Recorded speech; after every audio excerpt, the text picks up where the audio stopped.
minutes. Bless you. Well, good morning. And Welcome then we will open it up UN to Week here in New York and here at the Council for on Foreign questions. Relations. And we are honored and thrilled to begin it with Prime Minister Imran Khan, the Prime Minister of Pakistan. He has been Prime Minister for just over a year. Prior to that, he was a member of the National Assembly. Before politics, he served as UNICEF's Special Representative for Sports. Had a small career in the world of sports, where he is widely recognized as one of the great cricket players in history and led Pakistan's national team to victory at the World Cup. A lot of other things. He was at Oxford in the early and mid 1970s, along with others, Tony Blair, Benazir Bhutto, and quite a few other distinguished people who went on to have extraordinary careers. The way we're going to do it is the Prime Minister and I will have a conversation for a few minutes. Bless you, somebody. And then we will open it up to you, to the members, for questions. Prime Minister also, I should say, has a packed schedule. So we are going to try to end this so he can brave the traffic by just under an hour from now. Ask you to remain seated when he goes. I can't resist, so one question. First of all, again, thank you and welcome, sir.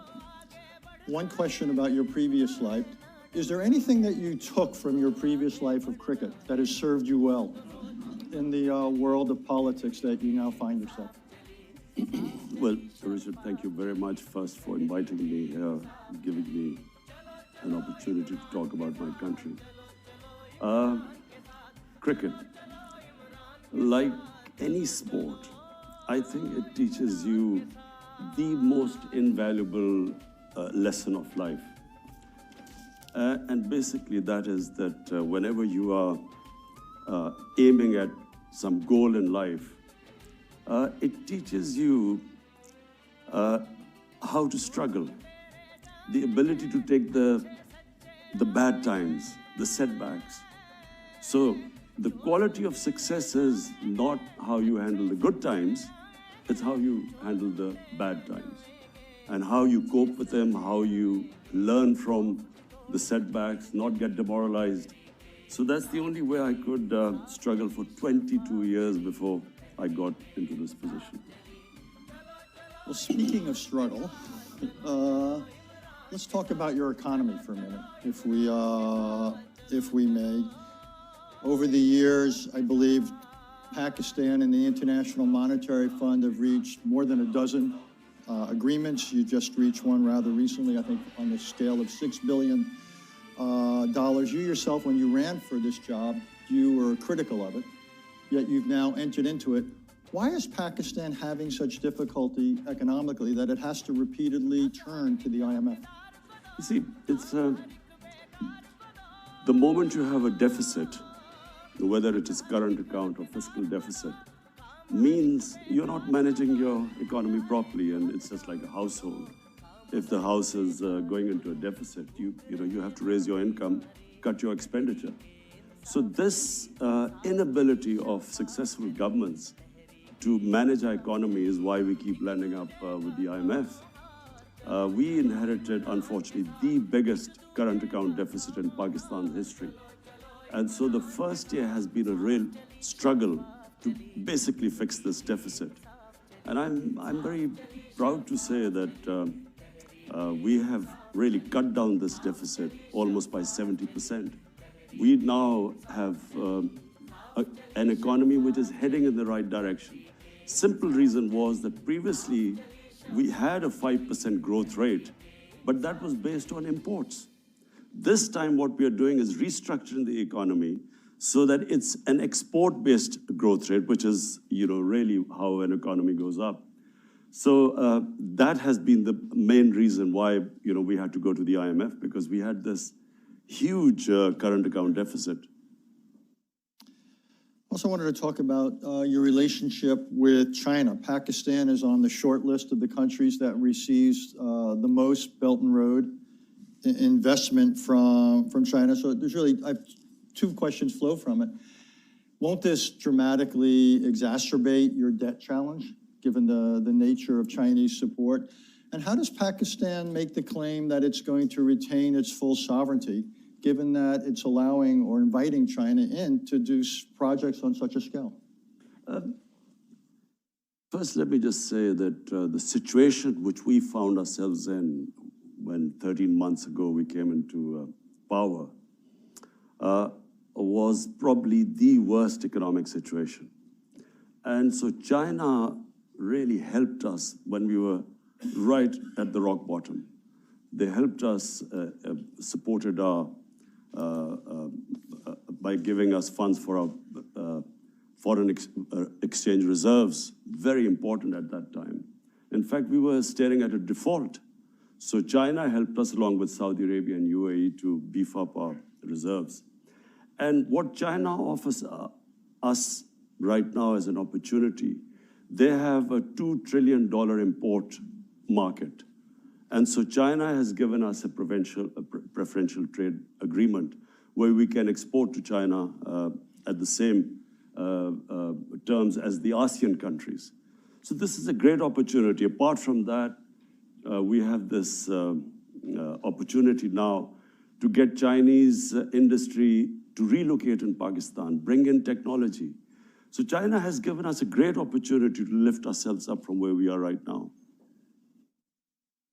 I want to talk, and I want to try to cover a lot of different subjects before we turn to the members here. They asked the tough questions, by the way. I'm here to lull you into a sense of complacency. I want to talk about U.S.-Pakistani relations. In full disclosure, I've been involved with them many times in the U.S. Government, and each side has something of a narrative of frustration, even bitterness, or with the other. But I want to quote a sentence or two from the memoir of Jim Mattis. James, until recently, was the U.S. Secretary of Defense. And I'm quoting here. Of all the countries I've dealt with, I consider Pakistan to be the most dangerous because of the radicalization of its society and the availability of nuclear weapons. James Mattis is a respected, temperate man. So when you hear someone like that writing those words, what is your reaction? Just that I do not think James Mattis fully understands why Pakistan became radicalized. There's just a short history which everyone may or may not know. In 1980s, when the Soviets invaded Afghanistan, Pakistan, along with the United States, helped by the United States, we organized the resistance to the Soviets. And the resistance was organized by Pakistani ISI training these militants who were invited from all over the Muslim world to do jihad against the Soviet Union. And so we created these militant groups to fight the Soviets. Then, of course, fighting the Soviets, jihad was glorified. And I never forget when Ronald Reagan invited the Mujahideen leaders to Washington, and he said they reminded him, and I quote, the moral equivalence of the founding fathers of the United States. So jihad was, jihadis were heroes then. Come 1989, Soviets leave Afghanistan. The United States packs up and leaves Pakistan with a lot of those who would have reminded Ronald Reagan of the moral equivalence of founding fathers, and we were left with these groups. And then comes 9/11, and Pakistan again joined the US in the war on terror, and now we are hard. But I said we had first trained these guys to fight jihad, and it was a great idea, and now we are telling the same groups it's terrorism. So we should at least have stayed neutral. Pakistan, by joining the US after 9/11, committed one of the biggest blunders. 70,000 Pakistanis died in this. We had, some say over 150 billion, some say 200 billion, some economists, Pakistanis. 200, the lessons learned now, I think the Pakistan government should not have pledged what they could not deliver. How could they deliver? There were insider attacks in the Pakistan army. The groups that were close to the Pakistan army, the army was these. For our difficulties in Afghanistan, because Pakistan continues to accord sanctuary, provide sanctuary to the Taliban. And even if you can't always succeed against radicals who are on your territory, it seems to me it's totally legitimate for the United States to expect 100% effort. And at times we have argued, and we would argue that the effort is anything but 100%. You know, look, here was someone who kept saying that there's never going to be a military solution in Afghanistan. I kept telling Pakistan government whenever I had a chance. I came here in 2008. President Obama had not taken office. I spoke to senior Democrats. I told them that there will never be a military solution in Afghanistan, simply because I have read the history of Afghanistan. You just have to read the history. They fight each other. The moment a foreigner comes through, they all get together and the resistance starts. Started with the British, 3 times the British tried. The Soviets killed 1 million Afghans. There was still, the resistance was stronger after 1 million Afghans had been killed. So I kept trying to tell this. I tried to explain to, I remember meeting Joe Biden, John Kerry, Harry Reid. I tried to explain, and I realized they hadn't a clue. No one understood Afghanistan. The politicians didn't understand what was going on. And this madness kept going on, and Pakistan kept being blamed. Now, Pakistan had 2 right now, but it had even more. We have 2.7 million Afghan refugees in Pakistan. There are camps of 500,000 refugees living there. How do we know who's coming in and going out?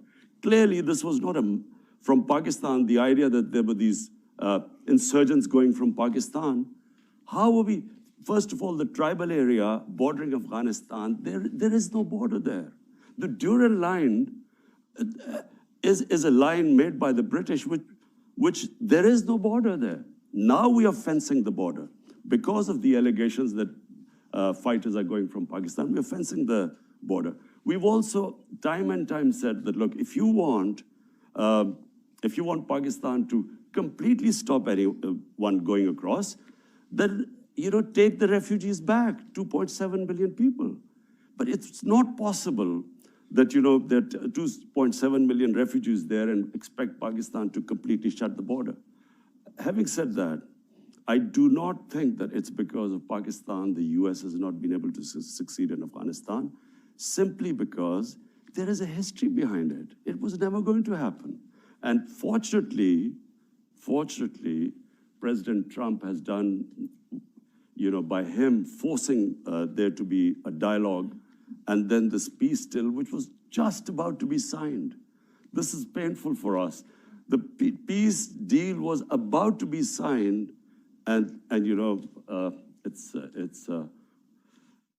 President Trump has, we read it in the papers. I mean, we should have at least been discussed with us. But now I'm meeting President Trump later on, and I will try and tell him that, look, there's not going to be a military solution. For 19 years, if you have not been able to succeed, you're not going to be able to succeed in another 19 years. I actually agree with you that there can't be a military solution. What I doubt is that there could be a peace deal that holds. So even if there were an agreement with the Taliban, what is there about the DNA of the Taliban that leads you to believe that any peace they would sign would be anything more than tactical? I feel that this is not the Taliban which was there when in 2001, who was displaced by the US. Things have changed. They say that you only cross the river once. This is, realities have changed. They have learned. Taliban realized that they cannot control whole of Afghanistan. The Afghan government knows that they cannot, there needs to be some sort of a peace deal. There has to be a political settlement. Let's just face it. You only have 2 choices. Either you fight or you have some sort of a political settlement. There's no point in fighting anymore. I wish that this deal had been signed, there would have been ceasefire, and then we would have proceeded towards the only way there's going to be, the US is going to eventually take the troops out and there'll be peace there. So I agree with you, Richard. It's going to be tough. I never for 1 minute assumed that this is going to be easy, but it is the only way. Actually, I actually think there is a slightly different way, which is one idea is we would fight for military victory. I agree with you. That's not within reach. I am profoundly skeptical of a peace agreement. The third approach, for as long as it takes, is to support the government and basically preserve what you can in Afghanistan so it can't again become a basis for terrorist attacks. It's not a solution, but the United States has kept forces in other countries for more than half a century. We have supported governments. It's not a solution, but it might be preferable to a situation of Taliban control over the country. I don't think Taliban will be able to control the whole country. I think there will be a settlement. Look, people of Afghanistan have suffered for 40 years. I mean, it is inhuman what they're going through. Anyone with any humane feelings would want there to be peace there. Every day there are bomb blasts going and people dying.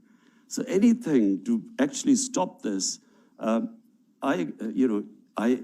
Richard, I agree with you that after the 17 years of bloodshed and the way things have gone, I agree that it's not going to be easy. But I also don't think that if we go the other way, it'll be just more of the same. If Taliban today are stronger than they were for, maybe in 2010, when the last time there was chance of peace talks, when Holbrooke was there. They're much stronger than that now. And when they see that the US is about to leave, their morale is up. Exactly. Which is why some of us are skeptical. But no, so what I mean is that military is not the solution. If they're now feeling stronger than before, they're not going to be able to give up if you kill or bomb more of them. I'm going to move on. But thank you. I think it's an important exchange. Osama bin Laden, when he was found and killed by American troops, he was just outside of your capital. Has there ever been a Pakistani investigation, a government investigation, as to how that could have happened? That he could have been living there for so long? There has been an investigation, but I don't know whether as far as I know, the Abbottabad Commission sat down, and I don't know what the conclusion was. But I can tell you one thing. You see, I again go back. The Pakistani army, ISI, trained Al-Qaeda and all these groups to fight in Afghanistan. There were always links between there had to be links because they trained them. Now, as I said, after 9/11, when we did a 180-degree turn and went after those groups, not everyone agreed with us. But in the army, people didn't agree with us. And so, as I said, there were more insider attacks in Pakistan. General Musharraf, there were 2 attacks on him, suicide attacks on him, which were insider from within the army. So people, so as far as I know, and I think there was a statement by President Obama that Pakistan military, the army chief, the ISI chief, had no idea about this. Because I think they were listening, to their conversation the night the raid took place. And they said so. So if there was, it was probably at lower levels who already had contacts. I just wanted to follow up on something, and I don't mean to be disrespectful, but in the modern history of Pakistan, I would say most outsiders, when they look at the prime minister as a position, and they look at the strength of the chief of staff of the army and the head of the ISI, the intelligence directorate, they would say the preponderance of power is in the hands of the other 2 individuals, the head of the army and the head of intelligence. Is that a fair characterization? So do you really feel limited in what you can do as prime minister? Look, in any democracy or any form of government, democracies function because of moral authority. If democracies lose their moral authority, then the physical strength and authority lies with the army. in our country, because space was given due to a lack of moral authority, because of corrupt governments, the army, naturally, there's no vacuum, so it moved in. I can tell you that since I have been 13 months in power, every policy of mine is in our manifesto. We wanted peace with all our neighbors. We opened the Kartarpur corridor, opening up.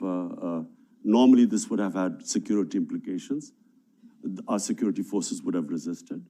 Our policy with Afghanistan, which we reached out immediately to Afghanistan, to President Ghani.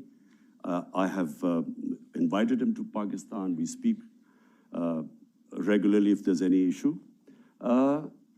Every policy of my government, which was peace with our neighbors, has been backed by the Pakistan Army. I'll even go further. The only time the Pakistan Army has cut its military budget is when my government started an austerity campaign and they followed, and they actually took a cut in their military spending. It's never happened before. I can tell you that all policies of my government have been completely backed by the army. When I spoke to Mr. Prime Minister Narendra Modi, I told him, I said, look, my country stands with me because we want peace. We have decided, we have a new policy with Afghanistan, with India. We want a new beginning. You take one step towards us, we come towards you. And he sort of said, are you sure? Meaning that is the army behind? The army completely stands with us, with our policies. So in past, it may be true, and I repeat, it's because governments lose. When democratic governments don't have militant wings, they have only moral authority, and that's much more powerful than physical authority. Just two more questions for me. Since you raised India, I wanted to get to it. It may have been your hope to have improved relations with India. Needless to say, it hasn't worked out.